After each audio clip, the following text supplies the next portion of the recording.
ഇതിന് എന്താ ക്വസ്റ്റ്യൻ മനസ്സിലായി മോന്? ഇതിൽ സെറ്റ് ഓഫ് 3 ഏതാ നോക്കുക. അപ്പോൾ താഴത്തെ എത്ര ഉണ്ട്? അപ്പൊ 3ന്റെ ഗ്രൂപ്പ് ഏതാണ് ഇതില്? അതാണ്. അപ്പൊ അതിനകത്ത് എന്താ ചെയ്യാൻ പറഞ്ഞിട്ടുള്ളത്? കളർ ചെയ്യാൻ അല്ലേ? എന്നാ കളർ ചെയ്തോ, മേടിക്ക്. അപ്പൊ അങ്ങനെ ക്വസ്റ്റ്യൻ വന്നാൽ ചെയ്യൂലോ. Colour the objects that are in a set of 3, set of 4 എന്നൊക്കെയാണ്. ഏതാന്ന് എണ്ണണം. സെറ്റ് ഓഫ് ഏതാണ് പറഞ്ഞിട്ടുള്ളത് കേട്ടോ. എന്നപ്പോ എന്താണ് ഏതുട്ടാ? ഓഹോ, കൗണ്ട് ആൻഡ് മാച്ച്. എന്താണ് മനസ്സിലായോ? ചെയ്തു.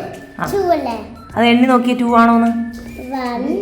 ബാക്ക്ഗ്രൗണ്ട് യുദ്ധങ്ങളാണ് നടന്നുകൊണ്ടിരിക്കുന്നത്. പലവിധ ടോയ്സ് എടുത്തുകൊണ്ട് വരിക, അതിലൊന്ന് ഇരിക്കുക, അല്ലെങ്കിൽ മറിഞ്ഞു വീഴുക, അങ്ങനെ കലാപരിപാടികൾ ഏറെ ഉണ്ട് ഇവിടെ. അപ്പോൾ എല്ലാം കൂടി ഉൾപ്പെടുത്താൻ നിന്ന് നമുക്ക് ഷോർട്ട് വീഡിയോയിൽ നിൽക്കത്തില്ല. ചുമ്മാ ഓർമ്മയല്ലേ, പിള്ളേരുടെ ഒപ്പം നിമിഷങ്ങൾ അങ്ങ് എടുത്തേക്കാന്ന് വെച്ചു, അത്രേ ഉള്ളൂ.